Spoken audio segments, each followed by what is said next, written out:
যেই দুইটা ভুল আমরা সবচেয়ে বেশি করে থাকি, যেই দুইটা ভুল থেকে আমাদের বিরত থাকা উচিত, সেই ভুলগুলোই কিন্তু আমরা বারবার করি। একই ভুল বারবার করতে থাকি। ভুল থেকে আমরা কখনোই শিক্ষা গ্রহণ করিনি।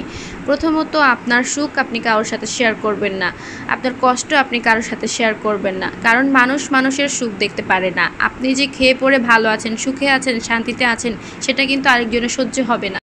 কখন কে কিভাবে আপনার সুখ শান্তিতে নজর দিয়ে দেয় আপনি বলতেও পারবেন না। মানুষের চোখের বদনজর যে কি পরিমাণে খারাপ, এটা কি পরিমাণে যে আপনার সুখের উপর প্রভাব পড়তে পারে আপনি নিজেও বুঝতে পারবেন না।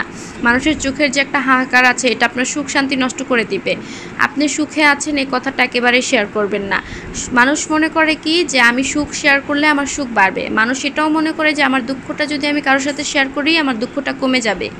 এটা একেবারেই ভুল ধারণা। সুখ শেয়ার করলে কখনো সুখ বাড়ে না। সুখ শেয়ার করলে সুখ কমে যাবে। শান্তিটা শেয়ার করলে আপনার শান্তিটা কমে যাবে। আপনার দুঃখটা যদি শেয়ার করেন আপনার দুঃখটা কখনোই কমবে না। আপনার দুঃখটা কমার জায়গায় উল্টো বেড়ে যাবে। হয়তো সাময়িক সময়ের জন্য আপনার দুঃখটা কমে যেতে পারে, কারণ আপনি তার সাথে আপনার মনের কষ্ট দুঃখটা শেয়ার করেছেন। পরবর্তীতে কিন্তু সে এগুলোকে কাজে লাগিয়ে আপনাকে কষ্ট দিয়ে কথা বলবে।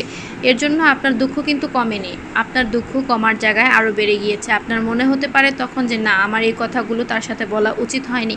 কিন্তু তখন যদি আপনি এই কথাগুলো বুঝেন তখন কিন্তু খুব দেরি হয়ে যাবে। তাই বলছি যে নিজের দুঃখ বা সুখ কখনোই কারোর সাথে শেয়ার করবেন না। অন্যের সাথে নিজের কষ্ট শেয়ার করলে বাড়বে। অন্যের সাথে নিজের সুখটা শেয়ার করলে সুখটা কমে যাবে।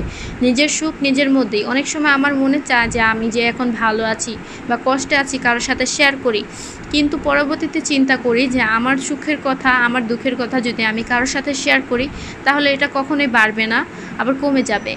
এর জন্যই আপনাদেরকেও আমি বলবো যে নিজে সুখে আছেন কাউকে বলার দরকার নেই, আপনি কষ্টে আছেন কাউকে বলার দরকার নেই।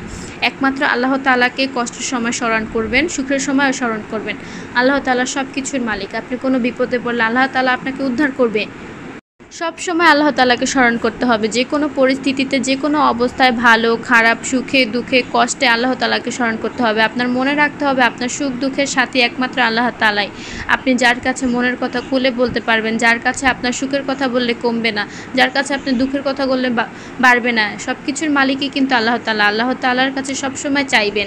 আল্লাহ তাআলা মহান, তিনি সব কিছুর মালিক। আশা করি এই দুইটা ভুল থেকে আপনারা বিরত থাকবেন। নিজের কথা কাউকে শেয়ার করবেন না, নিজের মনের মধ্যেই রাখবেন। সর্ব অবস্থায় আল্লাহ তাআলাকে স্মরণ করেন। আল্লাহ তাআলা হিফাজতকারী। আল্লাহ তাআলা সমস্ত বিপদ থেকে আপনাকে উদ্ধার করবেন ইনশাআল্লাহ। আশা করি আজকের ভিডিও আপনাদের ভালো লেগেছে। যদি ভালো লেগে থাকে তাহলে অবশ্যই লাইক কমেন্ট শেয়ার করে দিবেন। আর আমার ইউটিউব চ্যানেলটা একটু সাবস্ক্রাইব করে দিবেন, আমার ফেসবুকে একটু ফলো দিয়ে দিবেন এবং টিকটকেও ফলো দিয়ে দিবেন। আর আপনারা সবাই আমাকে এত সাপোর্ট করেছেন, এর জন্য আপনাদের সবাইকে অসংখ্য ধন্যবাদ। আশা করি পরবর্তীতেও আপনারা আমাকে এভাবেই ভালোবাসা দিবেন, সাপোর্ট করে যাবেন। আপনাদের সাপোর্টেই আমি এই পর্যন্ত এসেছি। আশা করি আজকের ভিডিও আপনাদের ভালো লেগেছে। তো সবাই সুস্থ থাকবেন, ভালো থাকবেন। পরবর্তীতে আবারও একটি নতুন ভিডিওতে দেখা হবে। আল্লাহ হাফেজ।